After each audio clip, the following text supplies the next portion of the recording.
Сайн байцгаана уу? Та бүхэнд орой минь хүргэе. Гадаад дахь монгол хэлний багш нар зориулсан мэргэжил арга зүйн цовруул сургалт 3. Би өнөөдөр 20 дугаар сэдэв хүүхдийн хэл ярианы хөгжил ба дэлгэцийн хэрэглээ. За өнөөдөр Дорж дэрэн багш сургалтыг чиглүүлж явуулнаа.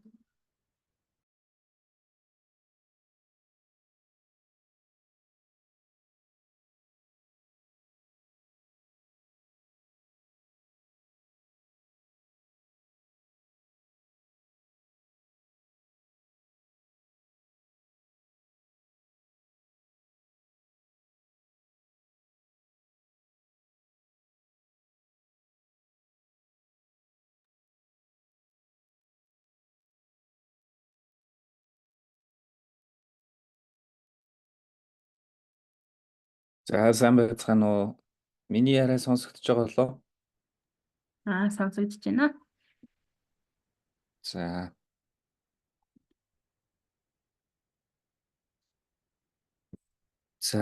За өнөөдрийн хичээлээр хэдүүлээ хэл ярианы хөгжил ба дэлгэцийн хэрэглээ гэдэг сэдвээр ярилцсан.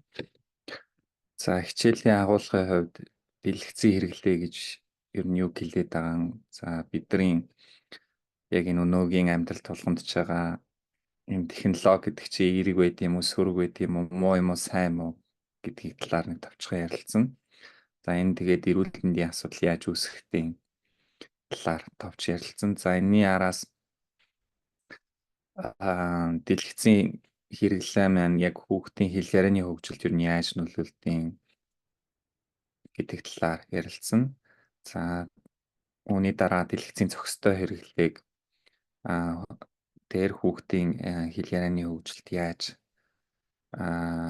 дэмжих талаар ярилцсан. За хамгийн сүүлд дэлгэцийн хэрэглээнд анхаарах зөвлөмжийг танилцуулнаа.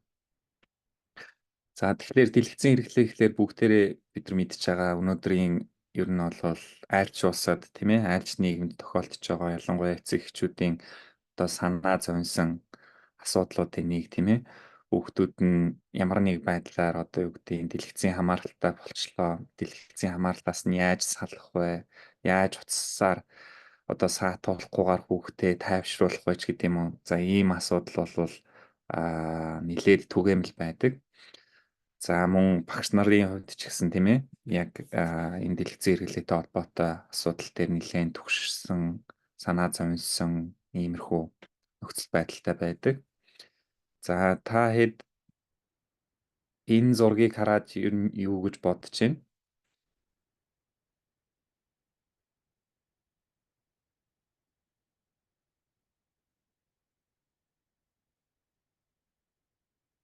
За энэ зураг дээр санаа бодлоо хуваалцъя.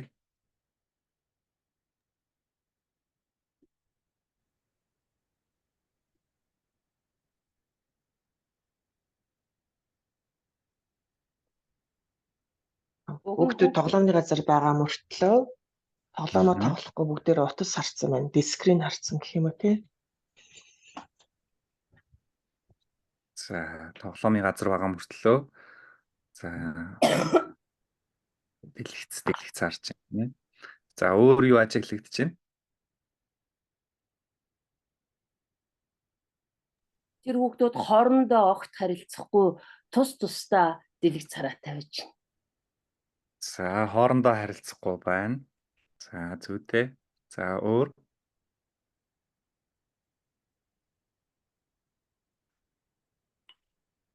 Ойр орчинд харгалзах том хүн байхгүй байгаа юм уу?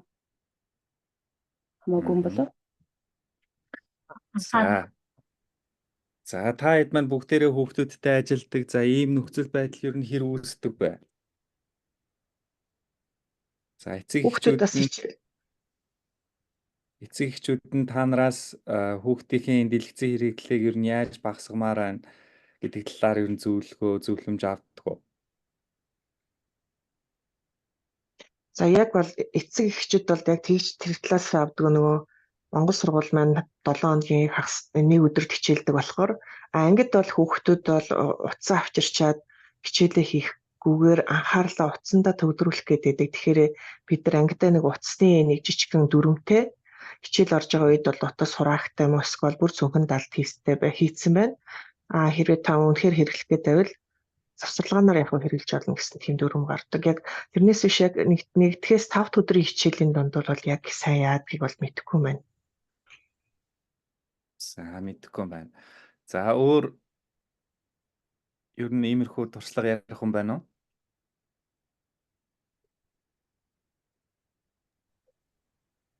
Ер нь хаашаагүй адилхан зав ах.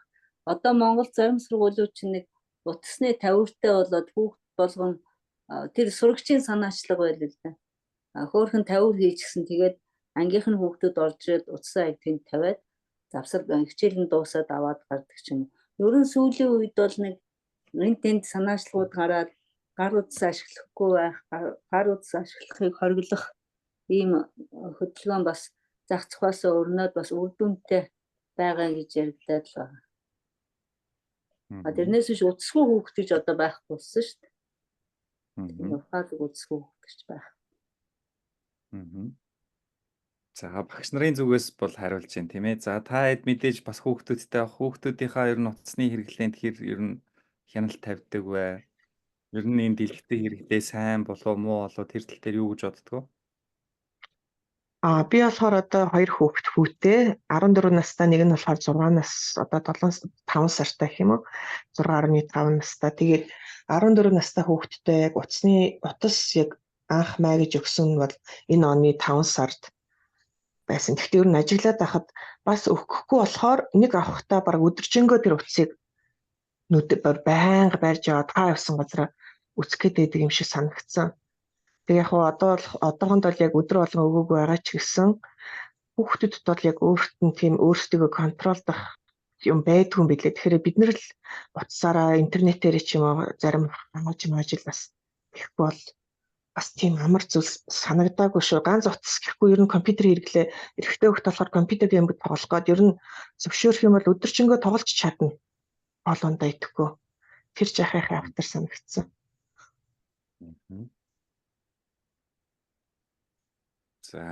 За өөр санал бодлоо ярих юм байна уу?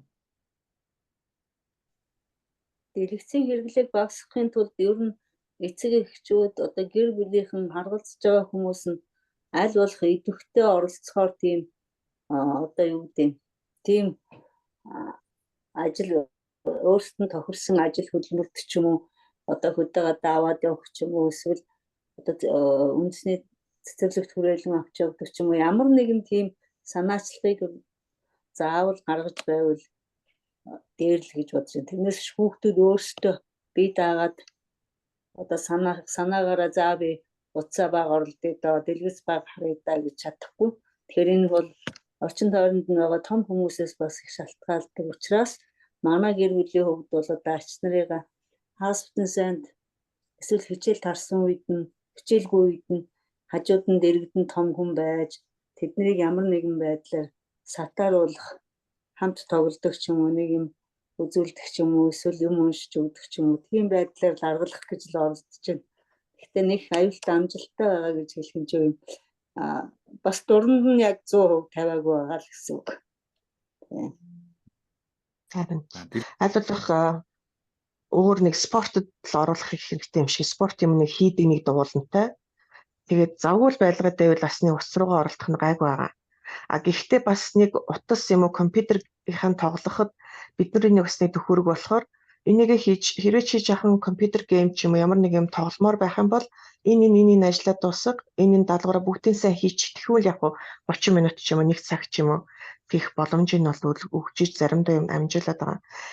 Эрэгтэй хүүхдийн хувьд бол нэг компьютер гейм тоглолцохороо за одоо болио шүү 1 цаг чинь дуусчлаа гэхээр би багаараа тоглож байна. Би хэрвээ одоо гарчих юм бол би бага юу яах гэдэг шүү дээ өхүүлэх гэдэг шүү дээ. Тэгээд тэр нь их хэцүү санагцсан. Яг одоо 14 настай хүүхдийн ээжийн хувьд бол тийм амар бол надад байхгүй л аа.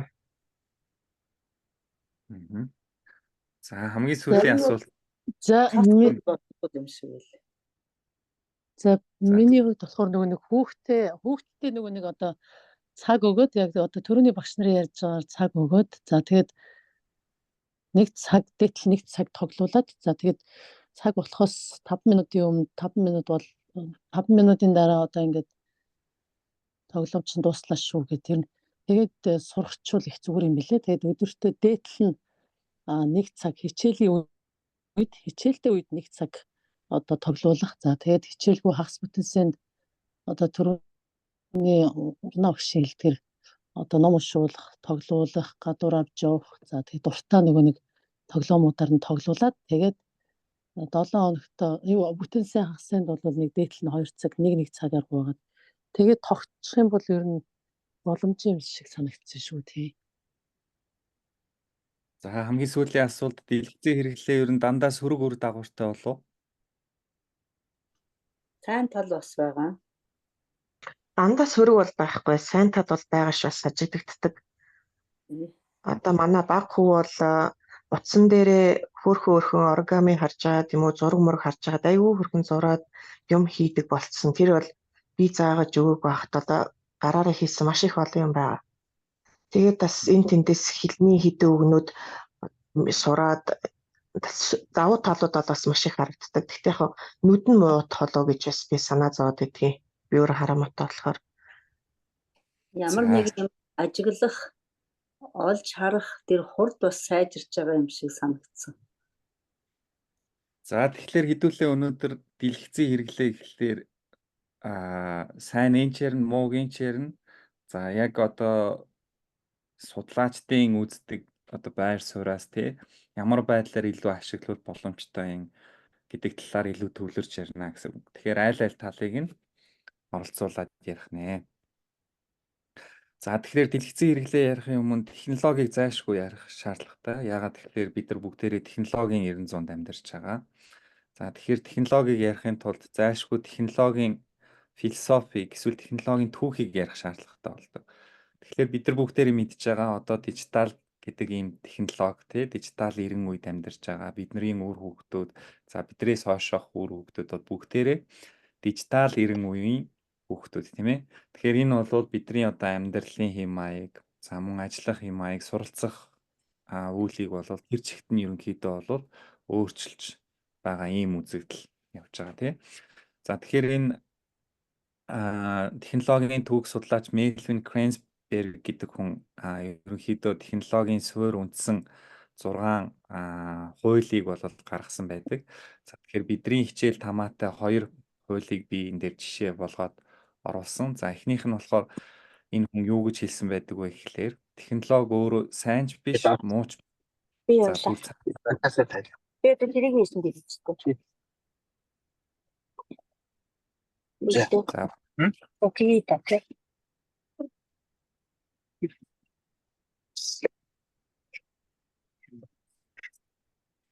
за бүр цаашлаад энэ хоёрын завсрын юм уу саармаг шинжтэйч биш гэж үздэг. За бидний мэдх тийм ээ ээлтэй хоргуу гэгдэг технологиуд хүртэл ямарваа нэг байдлаар өргөн цар хүрээг хамраад ихээр ашиглаад ирэхээрээ ихэнх асуудлыг үүсгэдэг гэж энэ хүн болоод бичсэн байдаг. За энэний томоохон жишээ бол бидний сайн мэдих Facebook байна тийм ээ. За хоёрдугаар бидний хамаатай зүйл бол технологи бол хүний оролцоот үйл ажиллагаа гэж энэ хүн хэлсэн байдаг. Өөрөөр хэлбэл технологийн хүмүүсүүд өөрсдөө зохион бүтээгээд ашиглаж хэрэглээд явдаг тийм ээ. Тэгэхээр бид нар өөрсдийгөө ойлгоё гэвэл тийм ээ өөрсдийнхөө бүтээсэн энэ технологиг за эсвэл одоо юу гэдэг энэ нийгмийн сошиал медиа гэдэг байгаа энэ зүйлийг нөлөөг болвол ойлгох боломжтой гэж болвол үзсэн байдаг. За тэгэхээр дэлгэцийн хэрэглээг гээд ярихын тулд зайлшгүй энэ технологийн энэ артлын энэ зүйлийг болвол ярих шаардлагатай гэсэн. Өөрөөр хэлбэл тэр технологи гэдэг чинь юу юм, сайн юм уу, муу юм уу гэдгийг ярихгүйгээр дэлгэцийн хэрэглээг болвол ярих боломжгүй гэсэн. За тэгэхээр дэлгэцийн хэрэглээтэй холбоотой яг бидний ярих гэж байгаа сэдвтэй холбоотой зүйл бол хамгийн нэгдүгürt эрүүл мэндийн асуудал гарч ирж байгаа. За тэгэхээр дэлгэцийн хэрэглээ маань дангаараа эрүүл мэндийн сөрөг үр дагавар юм дагуулах юм том хүчин зүйл болдог. За ихэвчлэн олон янзын судалгааны дүгнэлтүүд бол нотлохоонууд бол одоо юу гэж хэлж байна вэ гэхээр за дэлгэцийн хэрэглээ бол ер нь бол хүний тийм ээ хүүхдийн ч вэ том хүний ч вэ хамаахгүй за хөдөлгөөний дутагдaltaй болгож байна. За зохисгүй хооллолтой болов шууд холбоотой байна. За нойрны хэмнэлийг алдагдуулж байна. За хүүхдийн тухайд бол хөгжлийн хоцрогдлыг бол тэр чигтээ үүсгэж байна тийм ээ. Хэл яриа байна уу, анхаарал байна уу, танин мэдэх байна уу, ямар нэг байдлын одоо буруу зам төлөвийн асуудал байна уу тийм ээ. За энэ болгон дээр бол ардан дэлгэцийн хэрэглээтэй шууд холбоо хамааралтай байна. За мөн түүнчлэн болвол сэтгцийн эрүүл мэндийн асуудлууд болон сурлага болоо сүргээр нөлөөлдөг гэж бол үздэг. За тэгэхээр дэлгэцийн ихтэйцэн хэрэглээ бол аль ч улсын аль ч нийгэмд нийгмийн эрүүл мэндийн тулгамдсан асуудал бол байдгаа гэж бол үздэг. За тэгэхээр энэтэй холбоотой энэ Английн ийм жишг бас бодлогын судалгааны баримт бичиг бол байдаг л да. За энэ нь болохоор энэ Английн энэ London School of Economics and Political Science гэж за энэний энэ медиа чиглэлийн харилцаа холбооны чиглэлийн тэнхмээс гаргасан ийм тайлан байдаг. За энэ тайланд өөрөөр хэлбэл энэ гэр бүл болон энэ дэлгэцийн хэрэглээ хоёрын хамаарлыг судлаад за ер нь бол тухайн нийгэмд тийм ээ гэр бүлүүд энэ дэлгэцийн хэрэглээгээ ер нь хэр зохицуулж гин хянаж гин удирдах гин тийм ээ энэ нь ямар нэг байдлаар тухайн одоо ард иргэдийн тийм ээ амьдралд ямар байдлаар нөлөөж ийн гэдгийг бол судалсан ийм баримт бичиг байдаг. За тэгэхээр энэ дээр бол юу гэж хэлсэн бэ гэхээр хитийдсэн одоо энэ дэлгэцийн хэрэглээ болвол ер нь бол амьдралын бүхий л талбарт бол сөргөөр бол шууд нөлөөлж байна. За энэ бол одоо юу гэдгийг дан ганц тийм ээ хөгжлийн одоо хоцрогдол эдэр гэхээсээ илүүтэй бүр даалд шалтгаантай одоо эрүүл мэндийн асуудлуудыг хүртэл үүсгэж байгаа ийм нөхцөл байдалтай байна гэсэн.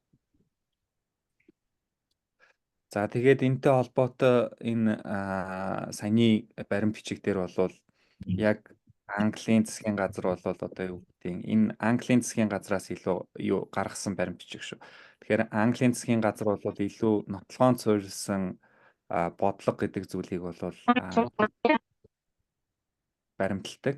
За энийхээ хүрээнд ямарваа нэг төрийн байгууллага, төрийн босч бай, тий хувийн хвшилж бай, байгууллага ямарваа нэг одоо зөвлөмж гаргахдаа тэрний ардталт зайлшгүй нотлохоо баримт бол байж ах ёстой гэж бол үздэг. За тэгэхээр энэний хүрээндээ ямар нэг байдлаар одоо энэ дэлгэцийн хэрэглээний асуудал дээр зөвлөмжүүдийг бол гаргасан байдаг. За тэгэхээр манад бол одоо юу гэдгийг тодорхой эрүүл мэндийн байгууллагаас ч гэдэг юм уу эсвэл холбогдох одоо яам тамгын газраас ч гэдэг юм уу мэдээж бас яг иймэрхүү зөвлөмжүүдийг бол өгдөг. Гэхдээ тэрний ардталт одоо яг нөхцөл байдал ямар байгаа юун дээр тулгуурлаа тэр зөвлөмжийг өгч үү гэдэг байдлын дээр бол бас харьцангуй тодорхой бос байдгаа гэсэн. За тэгэхээр энэ Английн жишээ бол ихэнх улс орнуудад бол нэлээд жишг болж явдаг. За тэгэхээр бид нар бол өнөөдөр бол хүүхдийн хөгжилтэй илүү холбоотой ярих гэж байгаа. Тэгэхээр хүүхэд өсвөр үеийнхний дэлгэцийн хэрэглээ ямар байдаг талаар хэдүүлээ хэдэн фактууд авч үзье. За тэгэхээр 8-аас 10 насны хүүхдүүд бол өдөрт бол дунджаар нэг 8 цаг орчим болвол дэлгэцийг бол ашиглаж хэрэглэж ийн гэсэн ийм факт байна.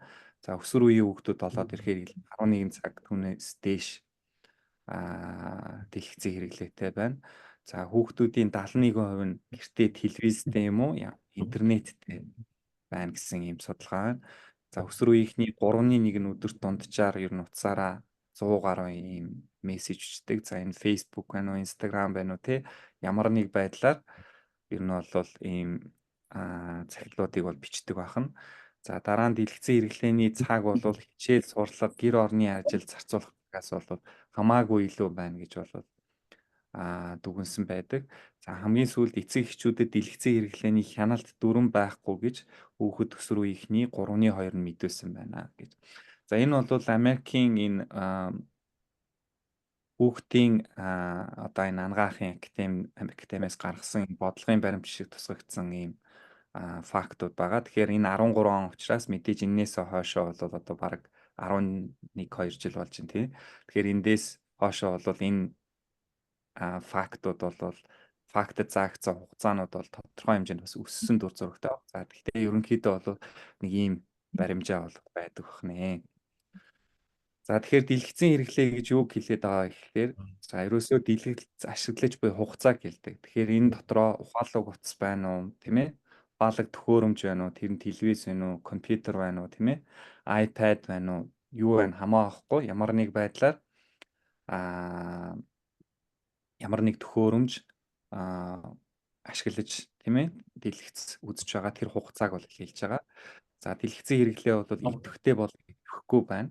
За идэвхтэй гэхээр юу хэлээд байгаа вэ гэхээр за мэдээж үгдийн хүүхэд утсаа ашиглаад тухайн хэмжээгээр нэг аппликейшн ашиглаад тоглож байгаа тий. Өөрийгөө хөгжүүлж байгаа, шинэ үг сурж байгаа тэр бол идэвхтэй үйл. Харин идэвхгүй үйл нь юу болоод ирэх вэ гэхээр хүүхэд зурагтын өмнө ямар нэг байдлаар тийм ээ идэвхгүйгээр олон цагийг өнгөрөөх тийм ээ.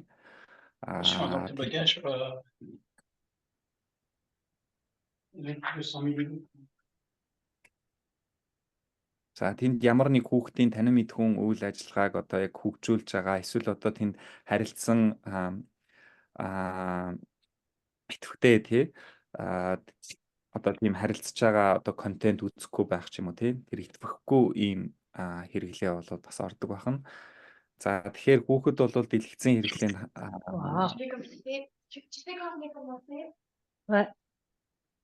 за зинүүнийг яах Tu sais, quand je l'ai commencé. Non. ингээ бэлгээ гэж хүний микийг хааж болоо. За тэгэхээр хүүхэд бол дэлгэцийн хэрэглээгээр дамжуулаад мэдээж маш олон төрлийн зөвлөг бол сурж байгаа тийм ээ, үг байна уу, тоо байна уу, дүрс үг байна уу, түнчлэн гадаад хэл хүртэл дэлгэцээр дамжуулаад бол суралцж байгаа тийм. За тэгэхээр яг энэ асуудал дээр асран хамгаалагч тийм ээ, эцэг их за харгалзагч тийм ээ, за мөн судлаач, бодлого боловсруулагч, за багш нарт ямар асуулт гарч ирдэг вэ гэхээр дэлгэцийн хэрэглээ нь хүүхдийн ерөнхий хөгжил, за ялангуяа хэл ярианы хөгжил тусалдгүй эсвэл саад болдгоо гэдэг ийм асуулт бол гарч ирдэг. За тэгэхээр өнөөдөр бол хэдүүлээ энэ асуултын хүрээнд ямар ч байсан нэг тодорхой зэгцтэй хариулттай болохын болно. За тэгэхээр хариулт бол мэдээж харилцаа адилгүй. За яагаад харилцаа адилгүй вэ гэхээр за нэгдүгээрт хэл ярианы хөгжилд бол хүүхэд өдөрт хэр их хэл яриа сонсож байгаа хэсэг. За мөн хэл ярианы тэр агуулга нь тийм ээ буюу контент нь хэр баялаг эсвэл олон талтай байгаа хэсэг. Өөрөөр хэлбэл тухайн хүүхэд хэдий чинээ их үг тийм ээ түүний хэлбэр хувиллыг сонсно. Төдий чинээ тухайн хүүхдийн үгийн баялаг нэмэгдэх магадлал бол өндөр байдаг. За мөн хэл ярианы ямар нөхцөл орчинд илүүтэй байна төдий чинээ ялгаа бол ажиглагдана. Өөрөөр хэлбэл нэг хязгаарлагдмал орчинд хүүхд байгаа дээр тэр хүрээндээ л хүүхдийн хэл ярианы хөгжил гэдэг юм уу оюун сэтгхүүн хөгжил болвол явагдана гэсэн үг. За тэгэхээр нийгмийн орчинд буюу хүрээлэлд нь хэн байгаа, хэнтэй харилцаж байгаагаас хамааран бол хэл яриа нь хөгждөгөө гэж бол үздэг. За тэгэхээр судалгаагаар маш чухал 3 зүйлийг бол онцолж хэлдэг. Дэлгэцийн хэрэглээтэй хамаатай. За нэгдүгээрт нь бол тухайн хүүхэд юу үзэж байгаа хэсэг буюу тэр агуулга нь юу вэ? Контент нь юу вэ гэдэг бол маш чухал. За хоёрдугаарт нь хэрхэн үзэж байгаа вэ гэдэг маш чухал. Өөрөөр хэлбэл түрүүний идэвхтэй болон идэвхгүй гэдэг хэлбэрийг бид дурдсан тийм ээ.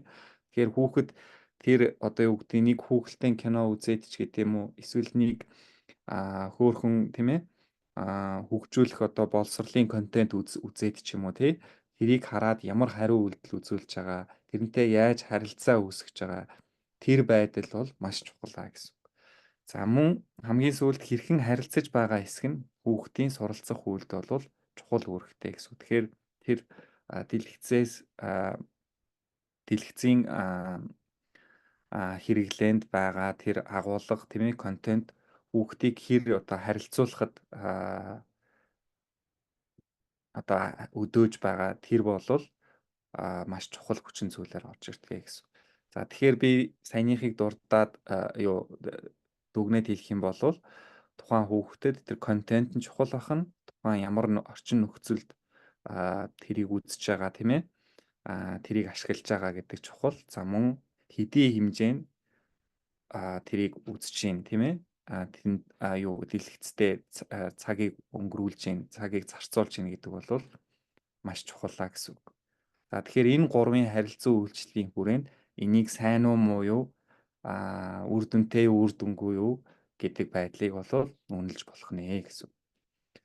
За тэгэхээр энэ дээр энэ дэлгэцэн хэрэглээтэй холбоотой за яг хэл ярианы хөгжилд нөлөөлөх энэ нөлөөллийг судалсан бол маш олон судалгаа байна. За мөн маш бас олон улс орнуудад бол судалсан байна. За энэ дээр би яг нэг 10 хэдийг л бол эндээс нь юу тастаад авсан байгаа. За тэгэхээр энэ дээр юу гэж хэлээд байгаа вэ гэхээр ямар ч байсан энэ дэлгэцэн хэрэглээний тийм ээ хитийдсэн энэ хэрэглээ хүүхдийн хэл ярианы хөгжлийг хоцрогдлыг үүсгэх бас нэг одоо том хүчин зүйл болж байна гэдгийг бол хүүхдийн одоо яг эрт үеийн буюу 0-оос одоо 6 нас хүртэл насан дээр хийгдсэн ийм олон судалгааны үр дүн болол харуулсан байдаг. За жишээ нь энэ Японд хийгдсэн энэ судалгаа байна.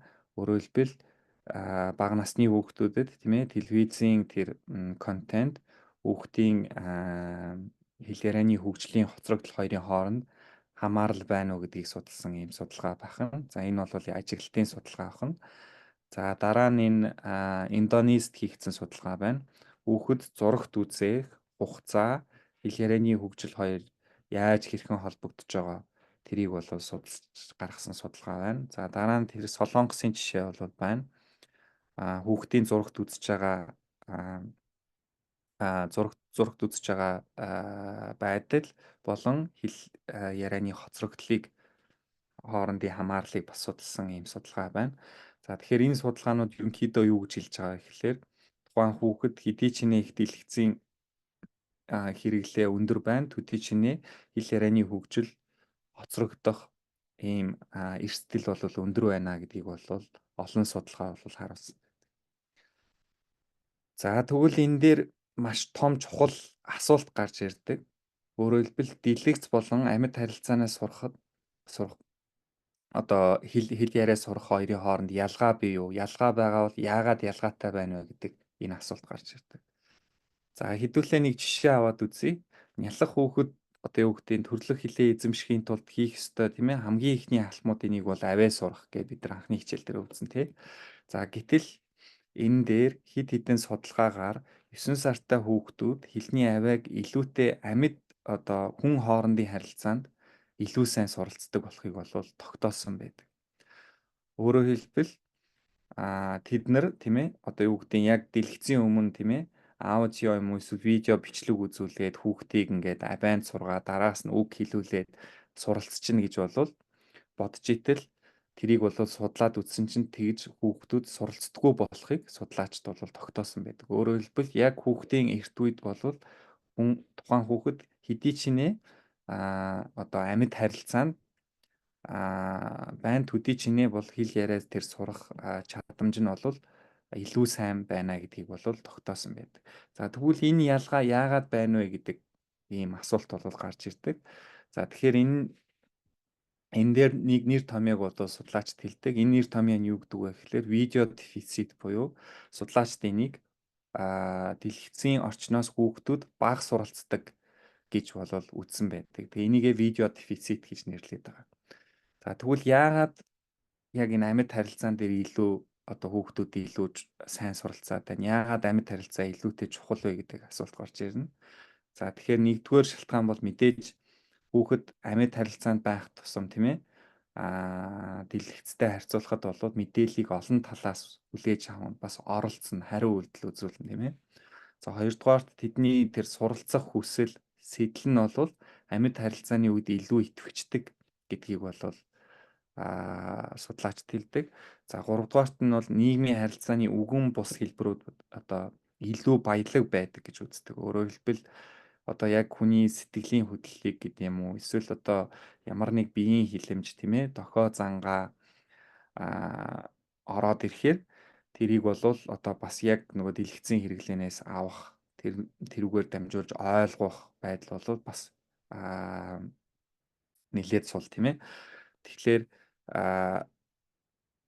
энэ юу бол амьд харилцаан дээр бас маш чухал байна. За мөн түнчлэн бас бага насны хүүхдүүд тийм ээ хажууд нь ямар нэг хүн байгаад за цуг үзээд харилцвал бас дэлгэцийн орчноос суралцах чадамж мөн өндөр буйг олон судалгаа бол харуулсан байдаг. Тэгэхээр хүүхэд бол итгэхгүй маягаар өөрийг нь орхиод тийм ээ ганцаараа үзээд байх юм бол тэнд ямар нэг харилцаа бол бас явагдахгүй хүүхдийн одоо хөгжлийн хоцрогдлыг үүсгэх эрсдэл нь өндөр болоод байдаг гэсэн. Харин хажууд нь ямар нэг хүн байгаад цуг тэнд одоо юу гэдгийг тэр дэлгэцийн хэрэглээ одоо юу дэлгэц үзэж байгаа байдалд нь оролцоод тийм ээ харилцаад ингээд авах юм бол бас яг ялгаа авахгүй хөгжил болвол илүү итгэвчнэ гэж бол үзнэ гэсэн үг. За тэгэхээр дэлгэцийн хэрэглээ тэр чигтээ муу юу гэдэг асуулт гарч ирж байгаа. За тэгэхээр бид нар бол бүгдээрээ мэдж байгаа ковидоос хойш бол дэлгэцийн хэрэглээ хүмүүсүүдийн одоо яг сошиал орчинд байх тийм ээ тэр онлайн байх бол хэрэгцээ бол илт өссөн байдгийг бол бид нар мэдрэмжээрээ мэддэг. За гэхдээ энийг бас судалгаа бол тогтоосон байдаг. За тэгэхээр ковидоос өмнө бол өдөрт дунджаар хүмүүсүүд 2 цаг сошиал орчинд тийм ээ дэлгэц ашигладаг байсан бол ковидоос хойш бол 5 цаг хүртэл бол өссөн ийм дүр зурагтай байна.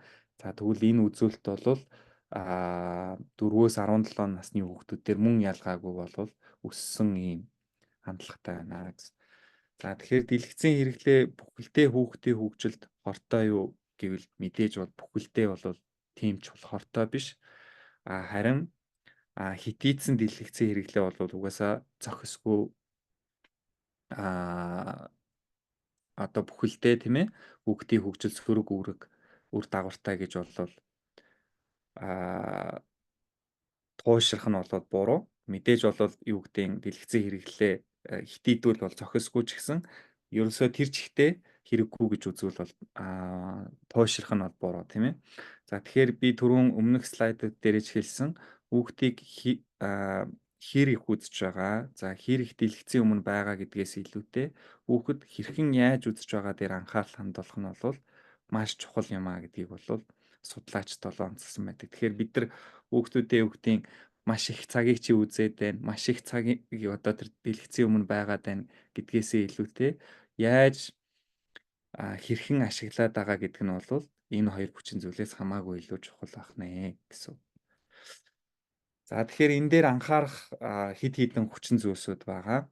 За тэгэхээр энэ нь юу вэ гэхлээр илүү тэр хүүхдүүд юу үздэг, тийм ээ? Хэрхэн үзэж байгаа, хэр олон үздэг хүчин зүйлсийг бол анхаарч үзэх заашгүй шаардлагатай.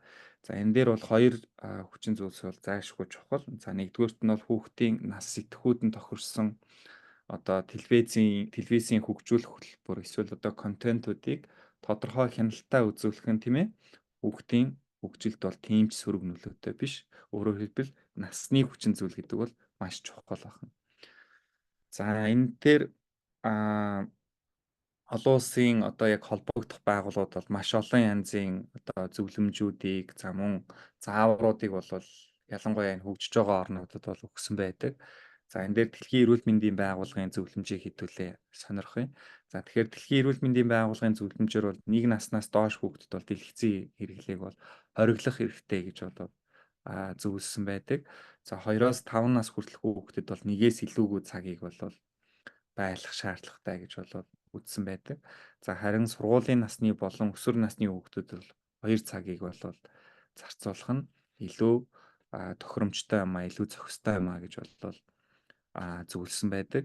За энэ юу хамгийн чухал вэ гэхлээр хүүхдтэйгээ хамт үзэж харилцах нь хүүхдүүд өөрсдөө итгэхгүй үзэхээс хамаагүй дээр гэдгийг бол мартаж болохгүй шүү гэдгийг бол судалгаач тэр за энэ олон улсын байгууллагуудын зөвлөмжүүч тэр ерөнхийдөө бол хэлсэн байдаг. Тэгэхээр итгэхгүй байдлаар дэлгэцийн өмнө үзнэ гэдэг бол итгэвчтэй үзэхээсээ илүү хор уршигтай авах нэ гэсэн.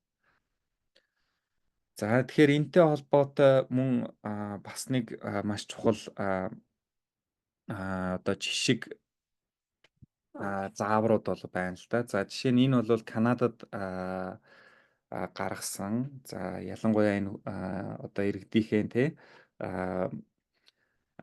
биеийн эрүүл мэнд за мөн энэ хүүхдийн эрүүл мэндэд одоо чиглэсэн ийм заавар зөвлөмжийг гаргаад тэрнлүү холбогдох одоо арга хэмжээг бол гаргасан байдаг. За тэгэхээр энд юу гэж дурдсан байдаг вэ гэхээр 0-4 насны хүүхдэд одоо ашиглах тийм ээ тэр төгсдөө дэлгэцийн хэрэглээний цагийг бол заагаад өгсөн байдаг. За тэгэхээр энэ дээр бол 2 наснаас доошоо хүүхдэд бол дэлгэцийн хэрэглээг хориглох шаардлагатай. 2-4 настай хүүхдэд бол 1 цагийг бол зөвшөөрөх бол зохистой гэж үздэг. За тэгээд энэ дээр хүүхдэд аль болох их хөдөлгөх, хүүхдийг их унтах, хүүхдийг их унтуулах, за мөн суулгах тийм ээ. Суулгах буюу тэр дэлгэцийн хэрэглээний ашиглуулах тийм энэ байдлыг бол энэ 3 одоо төгсөөр үзүүлсэн байна. Тэгэхээр мэдээж бол 0-4 насны хүүхдүүд маш их унтна. За мөн дараа нь бол маш их хөдлөнө. За тэгээд тодорхой цагийг бол дэлгэцийн хэрэглээнд зарцуулах юм бол илүү зохистой гэж бол үзсэн байна. За тэгвэл энэ байдлыг 5-аас 17 насны хүүхдүүд дээр яаж авч үзсэн бэ гэхээр за мэдээж бол унтах цаг нь бол мэдээж их. За мөн нөгөө талд алхах тийм ээ хүлрэх цаг бол энэ насны хүүхдүүдэд маш их байх ёстой гэж бол үзсэн. За харин дэлгэцийн хэрэглээний цагийг бол 2 цаг байхад л хамгийн одоо зохистой хэвийн байх ийм хугацаа гэж бол үзсэн байдаг. За тэгэхээр энэ бүгдээс хамгийн чухал зүйл бол хүүхдийн эрт үеийн хэл ярианы хөгжил ба дэлгэцийн хэрэглээний асуудал байдаг. За яагаад вэ гэхээр хүүхэд хэдий чинээ бага одоо насанд бага байна. Төдий чинээ дэлгэцийн хэрэглээ нийгмийн харилцааг орлож чадахгүй гэдгийг сайтар анхаарах шаардлагатай гэж бол судлаачид хэлдэг. Өөрөөр хэлбэл хэл яриа нийгмийн үйл явц гэдгийг бид нар бол өмнөх хичээлүүдээр зөндөө үзсэн тийм. Тэгэхээр харилцах хүн бол зайлшгүй хэрэгтэй гэсэн. Учир нь хүүхдүүд зүгээр сонсоод юм уу, ажиглаад юм уу, эсвэл дуурайгаад тийм ээ. Бус заавал харилцаж байж суралцаж хөгждөг гэдгийг бол яг энэ бага насны үед нь бол зайлшгүй мэдэх шаардлагатай гэсэн. За тэгэхээр энэтэй холбоотой дэлгэцийн хэрэглээг нь тэгвэл яг бүр мөсөн хязгаарлах ёстой юу гэвэл мэдээж хариулт нь эерэг сөрөг зөв буруу гэхээс илүүтэй хүүхдүүдтэйгээ хэрхэн одоо амьд харилцаа үүсгэж байгаа, хэр их тоглож байгаа, тий хэр их уншлах хийж байгаа ч гэдэг юм уу. За эсвэл дийлэх зүйлслээ гэхэд хэр их тийм ээ интерактив байдлаар одоо үзэж байгаа тий тэр зүйл бол маш чухал гэсэн. За мөн түүнчлэн бас манай багш нар маань сая хичээлийнхэнд хэллээ. Тэр их цагийг одоо юу гэдэг гадаа өнгөрөөж байгаа нь тий хэр их завгүй хүүхдэд байлгаж байгаа. За эдгээр хүчин зүйлс бол ийшээ орж ирнэ гэсэн. За тэгээ энэ дээр холбоотой энэ бол өнгөрсөн онд хийгдсэн судалгаа. За 16 ТV-ийн 12 улсын 1001 хүүхдийг ийм хамруулсан судалгаа бол хийгдсэн байдаг. За насны хувьд 0-4 насны хүүхдийг бол хамруулсан. За тэгээ яг энэ хүүхдүүдийг бүгдэн өдрийн турш тийм ээ хүүхдүүдийн одоо хэл ярианы гин одоо бичээд аудио болон видео байдлаар бичээд цуглуулад хүүхдийн хэл ярианы хөгжлийг хамгийн сайн тодорхойлох хүчин зүйл нь юу байна вэ гэдгийг бол гаргаж ирсэн, тооцоолсон ийм судалгаа бол хийсэн байдаг. За тэгэхээр энэ дээр юу гэж хэлсэн байдаг вэ гэхээр ерөөсөө хүүхэд хэдий чиний одоо хэл яриа орчноосоо сонсож ин төдий чиний хүүхдийн харилцах тэр ярих за мөн ерөнхий хэл ярианы хөгжил өсөж нэмэгдэж байна гэдэг ийм дүгнэлтийг бол хийсэн байдаг. Тэгэхээр бид нар юу гэж хэлэх гээд байна вэ гэхээр өөрөөр хэлбэл дэлгэцийн хэрэглээнээс илүү хүүхдтэйгээ яг амьд байдлаар ингээ харилцах тийм ээ.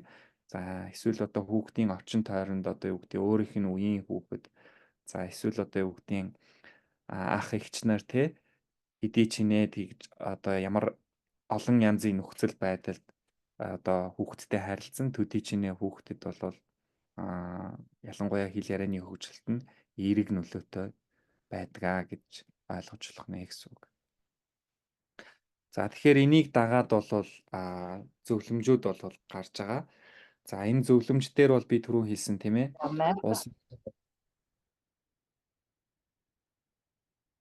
За улс орон болгон за тэр дундаа юу гэдгийг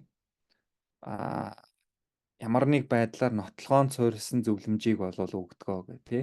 Тэгэхээр манайд бол одоогоор яг ингээд одоо юу гэдгийг хүүхдийн дэлгэцийн хэрэглээг хөгжилтэй нь холбож хянсан ийм судалгаа бол одоогоор бол байхгүй. За тэгэхээр миний хувьд одоо энэ өгч байгаа энэ зөвлөмж бол илүү энэ олон судалгааны одоо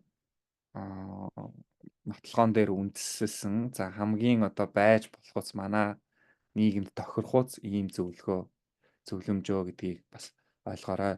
За нэгдүгээрт бол энэ анзаарах гэдэг бол маш чухал. За тэгэхээр нэгдүгээрт хүүхдийн хэрэгцээ шаардлагыг анзаарах бол маш чухал. Өөрөөр хэлбэл хүүхэд нь одоо сэтгэл зүйн хувьд ялангуяа бага насны хүүхдэд сэтгэл зүйн хувьд ямар хэрэгцээ үүсэж байгаа, ямар шаардлага үүсэж байгаа гэдгийг зөв анзаарч, анхаарч, хариу үйлдэл үзүүлэхгүй бол тэрнээсээ үүдээ тэрнийгээ орлуулах дэлгэцийн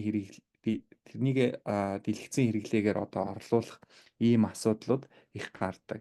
Тэгэхээр хүүхдийн хэрэгцээ шаардлагыг анхаарч анзаарах бол хамгийн нэгдүгээр чухал зөвлөмж байна. За хоёрдугаарт бол дэлгэцийн хэрэглээний нөлөөг нь бол мэдэх шаардлагатай. Өөрөөр хэлбэл дэлгэцийн хэрэглээ сайн уу муу юу тийм ээ? Тэрийг болоод бас давуу болон сул талуудыг нь бас харьцуулж зайлшгүй мэдсэн байх шаардлагатай гэсэн. За дараа нь дэлгэцийн хэрэглээний агуулга буюу яг юу үзэж байгаа тийм ээ? Тэр контент бол маш чухал байх нэ гэсэн. За тэгэхээр энийг хянах, энэн дээр анхаарал хандуулах бол дараагийн нэг чухал зүйл нь байна тий. За дараа нь бол эцэг эх асран хамгаалагчдын өөрсдийнх нь дэлгэцийн хэрэглээний хяналт бол маш чухал. За ихэнх одоо судлаад яг энэ чиглэлийн судалгаа юу гэж хэлсэн байдаг вэ гэхээр хүүхдийн дэлгэцийн хэрэглээ эцэг эх тэр гэр бүлийн орчинд байгаа хүмүүсийн дэлгэцийн хэрэглээтэй шууд харилцаа холбоо хамааралтай байна гэж бол дүгнсэн байдаг. Өөрөөр хэлбэл тэр хүмүүсүүдийн дэлгэцийн хэрэглээ хэдий ч нэ их байна. Хүүхэд бас төдий ч нэ хэрэглэх хандлага бол их байна гэдэг. За тэгэхээр энэ бол анзаарахтай холбоотой зөвлөмжүүд байна. За тэгвэл дараагийнх нь болохоор үлгэр дуурайл. За тэгэхээр энэ дээр бол зөв үлгэр дуурайл дадал болвол маш чухал гэдгийг бодолцох хэрэгтэй тийм ээ. Тэгэхээр одоо гэр бүлийн орчинд гэдэг юм уу. За одоо яг хүүхдээ шууд одоо яг дэлгэцээ хэрэглэхээ боль тийм ээ. Битгий үз эсвэл одоо тэрийг нь хязгаарлаж хориглохоосоо илүүтэй та өөрөө яг одоо гэртээ ямар яг дэлгэцийн хэрэглээтэй байдгийн, ямар үлгэр дуурайл үзүүлдэг, ямар дадал хвшлийг хвшүүлдэг тэрнээс шууд болов хамаарах нэ гэсэн үг. Тэгэхээр аль болох эерэг зөв үлгэр дуурайл үзүүлэх юм бол хүүхэд тэр дэлгэцийн хэрэглээнд автах байдал нь бага байна гэж ойлгож байна. За тэгэхээр энэ дээр бол тодорхой цагийн хуваар гаргаж болох нь ялангуяа нүдэнд харагдах хуйцаар байлгах шаардлагатай. Яагаад вэ гэхээр бага насны хүүхэд бол юмыг сонсож гэдэг юм уу хийсвэрээр одоо ойлгож ухамсарлахаас илүүтэй илүү одоо бодитоор өөрөө туршиж үзэх, харах тийм ээ тэр байдлаараа юмыг хүлээж авч ойлгодог.